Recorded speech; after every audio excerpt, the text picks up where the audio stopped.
There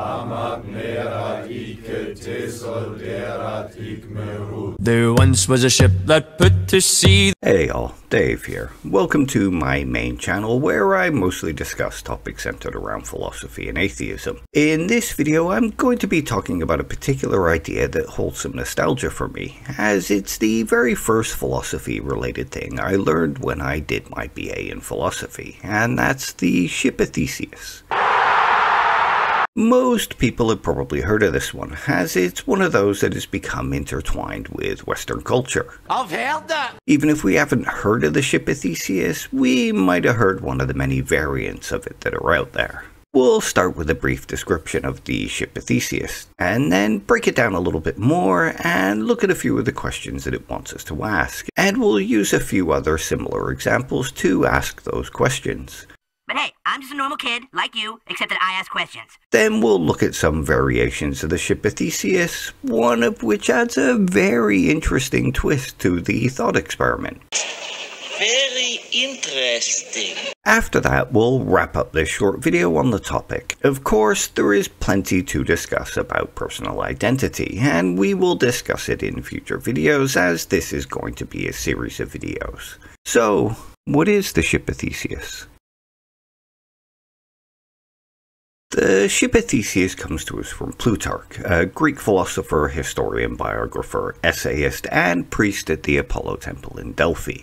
It was first published in his works Parallel Lives, which was a series of biographies of famous men. The description that Plutarch gives us is this: the ship wherein Theseus and the youth of Athens returned had 30 oars, and was preserved by the Athenians down even to the time of Demetrius Valerius. For they took away the old planks as they decayed, putting in new and stronger timber in their place, insomuch that this ship became a standing example among the philosophers for the logical question of things that grow, one side holding that the ship remained the same, and the other contending that it was not the same ship.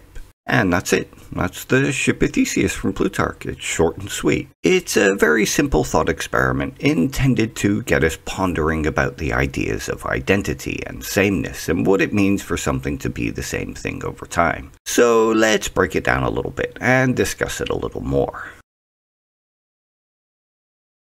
It's probably pretty obvious to you what the Ship of Theseus is about. It's about identity. The thought experiment is about what makes something itself, and what makes it the same thing over time. If we consider the first construction of the ship, it's made up of very particular parts. It's made up of particular planks of wood and particular nails. However, over time, these planks rot, and the nails and planks are replaced. Does the Ship of Theseus stop becoming the Ship of Theseus once the first plank is replaced? Does it stop being the Ship of Theseus when 25% of the planks are replaced? Or 50%? What about when 100% of the planks are replaced? Is that a new Ship of Theseus, or is it still the same Ship of Theseus? This might seem to be an obvious answer to you. After the first plank is replaced, it's no longer the same Ship of Theseus. After all, it's not exactly the same ship. It's a slightly different ship. There, problem solved. But then we have to ask the question of whether the identity of something is strictly the parts that make it up. Does something have to be exactly the same thing it was yesterday in order to be the same thing? Let's change the example here. Let's use me as an example. I was once a baby, then a child, then a teenager, then an adult, and now I'm an old man. Well, oldish anyway. My body was a very different size during each of those phases. Various cells in my body have been lost and regenerated over time. I have a lot less hair than I used to. There is much about me that is not exactly the same as I was 10 years ago, or at 10 years old, or 10 weeks old, or even 10 minutes old. So am I no longer Dave Mark Rowlands, or is there simply more to identity than the parts I am made of? I sure feel like the same Dave Mark Rowlands, even if I don't feel exactly the same. My friends see me as the same Dave Mark Rowlands from school, or from 5 years ago, even if they mention some changes I have gone through. We could cite another example here.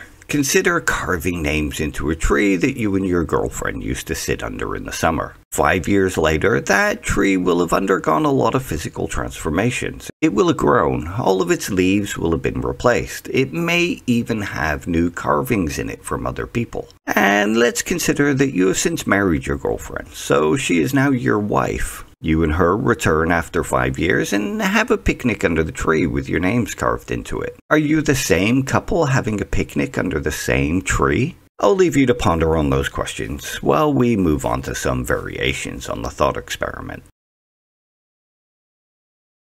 There are many variations of this thought experiment that are used. We'll look at two of them here, the mop and the sock. The sock variation is often attributed to 17th century English philosopher John Locke, and it goes something like this. Imagine someone having a favorite pair of wool socks that they wear a lot. I know, wool socks, who has them these days? But we're talking about a 17th century English philosopher here. This pair of socks gets continuously patched up as they get worn out, until eventually all of the original wool has been replaced and nothing remains of the original socks. Would these still be the same pair of socks? Another example that I've seen used is the janitor's mop.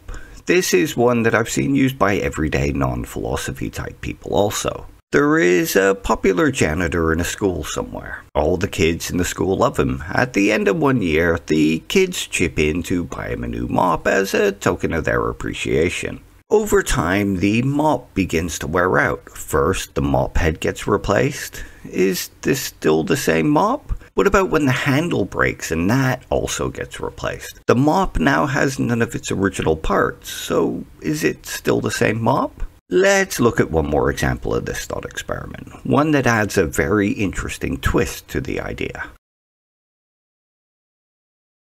I'll call this one the Ship of Hobbes, because it comes to us from Thomas Hobbes in the 17th century. It can be found in his book De Corpore from 1655. In this one, Hobbes asks us to imagine that as each plank is discarded, there is a young scamp who sneaks in and picks up the discarded pieces. They then take the discarded pieces home and begin building a ship from them, eventually building an entire ship out of the discarded pieces. This ship looks like the Ship of Theseus, and it's built from all the original pieces of the Ship of Theseus. So is this the Ship of Theseus? Is it a replica if it is built from all of the original pieces, or is the ship where all of the parts have been replaced the replica? When presented with this example, which one is the true Ship of Theseus? This one complicates the question a little bit, doesn't it? So there we have it. That's a brief introduction to the Ship of Theseus. Like I said, this one holds some nostalgia for me, as it was the very first philosophy-related thing that was studied for my BA so many years ago. It's also a pretty good example of the kinds of questions that philosophy asks. Those that are slightly more complicated than you first think. The kinds of questions that need exploration and thought and discussion and untangling. Of course, you may find the question uninteresting or not find the question difficult. It may even be obvious to you what the answer is. But if you start thinking about it, is it really that obvious? After all, in the case of me, Dave Mark Rowlands, I have undergone massive changes through the years. I am physically and mentally different than I was during all the stages I mentioned earlier. Yet legally, I am still that same Dave Mark Rowlands. My family and friends see me as the same person even if I have undergone both major and minor changes. So my identity cannot solely be based on my physical constitution or even my mental constitution. So what makes me the same person now as I was in school, or even just 10 years ago? In the case of the couple revisiting the tree they carved their name into, there feels something a little off to say that they aren't the same couple, even though their relationship status has changed, as well as their physical and mental makeups have changed. It also feels intuitive to me to say that they have returned to the same tree, even though the tree is not physically the same tree. The same with the Ship of Theseus. Even when all the planks have been replaced, it still feels intuitive to me to say it is the same ship. In fact, it feels counterintuitive to me to say that it is a different ship simply because one of the nails or one of the planks has been replaced. Yet, in the case of the janitor's mop example, once the mop handle and the mop head have both been replaced, it feels like it is a different mop. The question of identity is an interesting one, and a thought-provoking one. It's also one we're going to return to in later videos, like I said. We'll look at questions of why the puzzle is an important one, and ways to look at identity, and some of the answers that philosophers have proposed. Hopefully you'll find the questions and answers as interesting as I do. Don't forget to give the video a like if you found it interesting or useful, and a share if you think others might.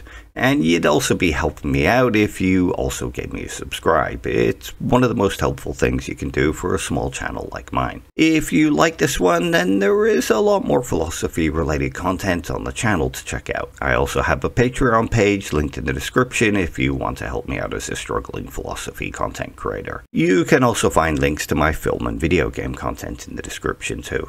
Until the next time, I hope life treats you well. Take care. Bye.